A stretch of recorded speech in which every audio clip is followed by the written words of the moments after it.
Hello everybody, welcome back. Good morning. Let's have a look at some of these charts. We'll start off with Bitcoin, then go to Ethereum, and then we'll just give it an overall summary. And long story short, if you're in a rush, you've got to get to work or do something with your day and not listen to me drone on, then things are looking good. It's an extension of what I said yesterday, so if you can remember that, is that actually if we go to the weekly on Bitcoin and on Ethereum, what we do see is a reaction from the 20 moving average, which is a really decent place to catch any kind of bounce on any time frame, but especially a weekly, because obviously weeklies reference larger moves. So a bounce from here could take you to a new all-time high. Same thing with Bitcoin, bounce from here could take you to a new all-time high, and I wouldn't say that that's an unrealistic expectation at all. Looking at the trend, this is a different setup than you'll get on any other time frame, because the trend is, well, it's a higher term time frame. We've got all the moving averages in the right place: 200, 200, 50, 50, 21, 20, 10, 7. They're all in the right place, and they're actually getting supports for the most part on these areas. So it is still a massive uptrend.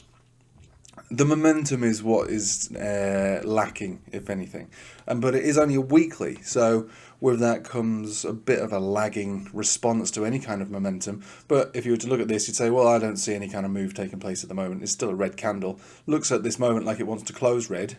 It's only Thursday, by the way, so we've got several days left before this candle closes. And even if it does close red, it's not too much of a big deal.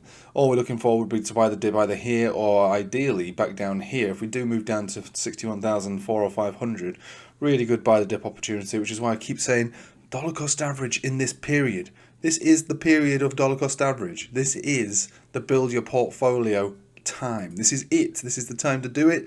And again, just a reference without you going back, telling to watch an old video or something, which isn't that old. It's like a week ago I made a video on this.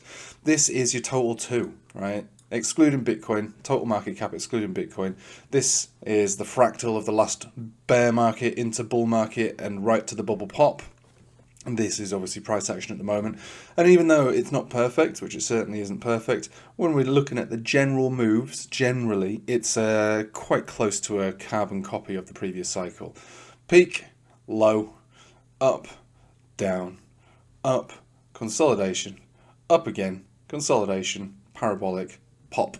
So it's kind of very similar. And this is a weekly, so it's, we can see that the last bear market was over sooner than this one. Anyway, I'm not going to bore you to death with that, but obviously there was certain differences. Obviously, the inflation, the pandemic, these sort of things. They have a role in why the bear market was lasted longer and why the bull market previously went up faster.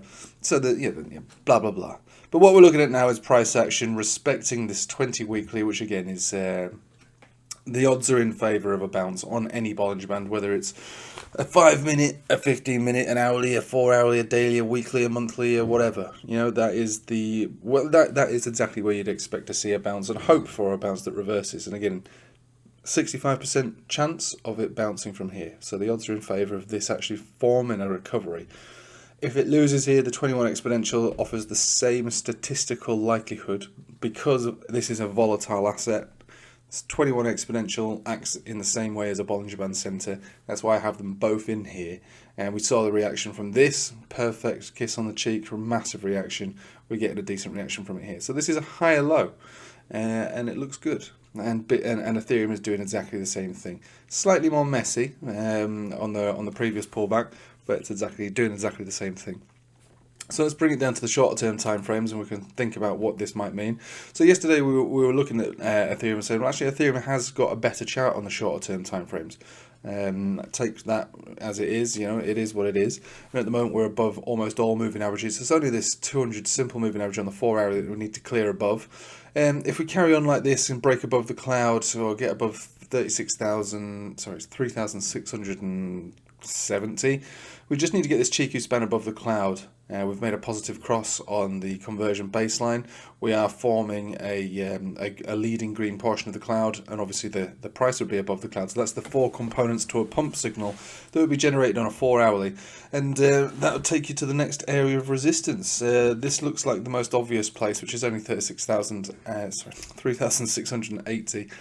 I think that as much as that is a major resistance, I think if we generate the pump signal at this level or above, we could assume relatively confidently that that will break, and if it does, it takes us back quite close to the 4,000 mark, which is what I was saying on the video, I don't know, 3-4 days ago. I was saying that there is a chance that we get that, and we can move ourselves on Ethereum back up to 4,000, and that's how it looks to me. It does look like it's edging towards that, and if we get that pump signal, that's where it's going, 4,000. And you get to 4,000, that's a new local high. You should probably think about looking at the higher term timeframes at that point, and we'd be above all moving averages at that point then.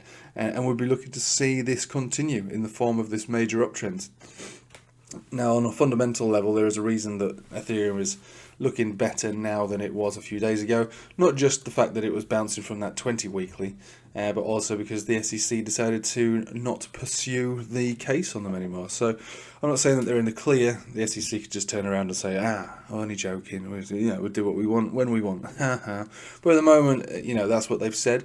And so there's a little bit more confidence into this market right now, into the altcoin market. But look, it came at the perfect time. It came at a major support. So, sometimes I do think, maybe we are living in a simulated reality, because why should a chart offer a major support at the same time as some kind of major announcement from the SEC, all at the same time? Is it intentional? Is it accidental? Are we living in some sort of weird world where charts can predict futures outside of general price action? Is this chart a key to the mind of Gary Gensler or whatever? I don't know, but probably not. I'm probably thinking too much into it. But either way, it's two things that happened at the same time, and it offers nothing more than an opportunity. And again, the whole idea of buying the dips in this period, this period, is because this is what we're expecting. Now, since December, I've been talking about how the summer is likely to see a consolidation, and that's the last place you'd want to allocate large amounts of capital for hodls for what was likely to be a continuation all the way to new highs, where we see peaks roughly in September next year, roughly again. So it's a projection, not a prediction.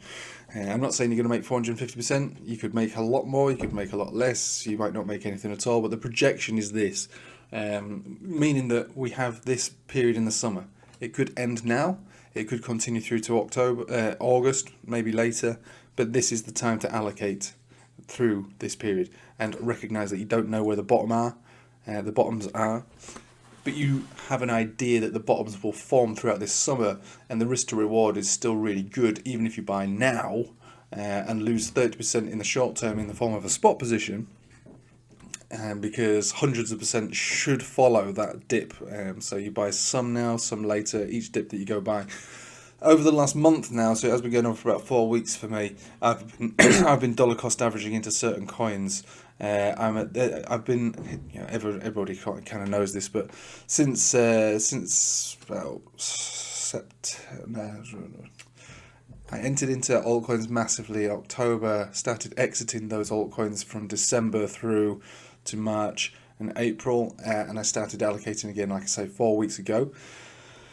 I've only been 70% in cash. I'm now about 60%, about 60% in cash, maybe a little less than that, as I stick to what I say and I average into these altcoins, and I'm doing it mostly based on Bitcoin and Bitcoin support. And since we hit this area, I allocated a load more, and if we come down further, I'll allocate a load more. And if we do come down to this point now, down to this 21 exponential, I will at that point be 50% in cash. So I'll have allocated half of all the trading funds that I have across all the exchanges into a variety of different cryptos.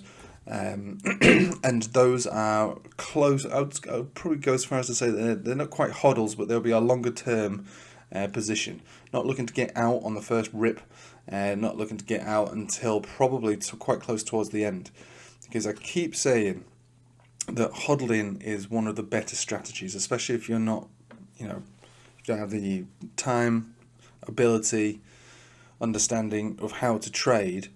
Even me as a trader, I have to make money, I have to make money all the time trading, otherwise I can't pay the bills.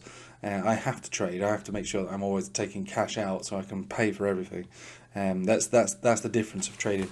But when I look back at the last cycle and the one before that, you know, I bought XRP when it was around 3 cents, somewhere around 2016. You know, sold that around $2.80, which is a decent move, close to 100x. That was a hodl, and it worked out way better than any trades that I made throughout those years, right? That's huge gains. Same thing happened in the previous cycle. Bought loads of Matic. Bought Matic around 1.2 cents. You know, I made loads of trades throughout that whole cycle, made a load of money, but nothing compared to the 100x that I made on Matic. So hodling works. You know, even for me as a trader, I look back and go, the hodls that I did, the successful hodls, because they're not all successful, I have to say, but the successful ones that I did dwarf all the gains that I make throughout the years of those cycles. So I believe quite strongly in the allocation at this point of dollar cost averaging into these altcoins around this period and sustaining what might be temporary pullbacks, temporary losses, you know, negative equity, whatever you want to call it, because the risk reward is still enormous compared to where it's likely to go. Just make sure you're not buying into steaming turds, that's all I can say, which is why you might want to join the Patreon. Links in the description below. Doing a live stream tomorrow night where we look at loads and loads and loads of altcoins. You bring me a chart, I'll let you know what I think about it. And again, no altcoin is created equal. Some of them are really good, some of them are terrible. You don't want to allocate into anything that looks horrendous. You've got to think about what it is that you're buying and why. Now, it's not for me to say that is a bad idea, because some things can turn around from certain levels that aren't indicated on the charts at this point. You know, you could be buying into something for a fundamental reason, and you know, that's perfectly fine if you've got a conviction that you want to deploy capital into something that looks awful at this point. It could turn around to do 1,000%, you know, by the end of this cycle, and that's not present on the chart, you know. But rule of thumb is, if something just keeps going down forever, and it's a down-only chart, there's not really any reason or evidence to say that it's going to turn around at any point. You wait for a change of behaviour, and then maybe you can allocate into it. Otherwise, we call them lottery tickets. You know, these charts are lottery tickets. You buy into them, you hope that it's going to turn around. It may never do it. If it does, then excellent. You know, you've bought something that does turn around from a significantly low level. You can make a load of money out of it. But based on the charts, most of the time, there's not any reason to assume that a chart that goes down forever is ever going to change its direction. You want to buy something which has at least a decent chart in it, because that offers up a good reward. You know, the structure of uptrend says you're more likely to succeed and make money out of this chart than if you were to buy a chart that just goes down forever, because there's really no reason for it to turn around when all indicators just say continuation down forever. Anyway, I've gone off on a bit of a tangent there, but like I say, I would appreciate you joining the Patreon. There is use, you know, in having a small community where we bring things to the table that we might not necessarily normally look at. I find it quite useful for myself, you see, because people bring these charts for coins that I've never heard of, and I go, oh, actually, yeah, that's quite good. You know, I do like the look of that, and sometimes I do make trades based on what patrons bring to me.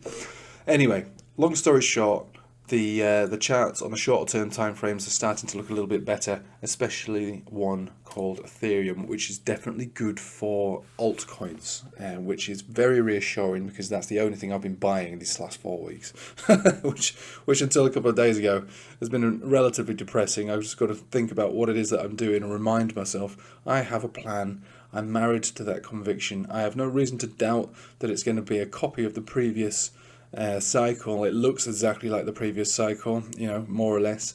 It should continue to behave like the previous cycle if the model still fits, which it does. So as much as you might not be getting instant gratification on these bids, I'm pretty confident the way it looks right now is that the opportunities exist in altcoins, and all you need to think about is having patience and time while allocating into these positions. Anyway, I'll leave it with you there. Links in the description below, Telegram and Patreon.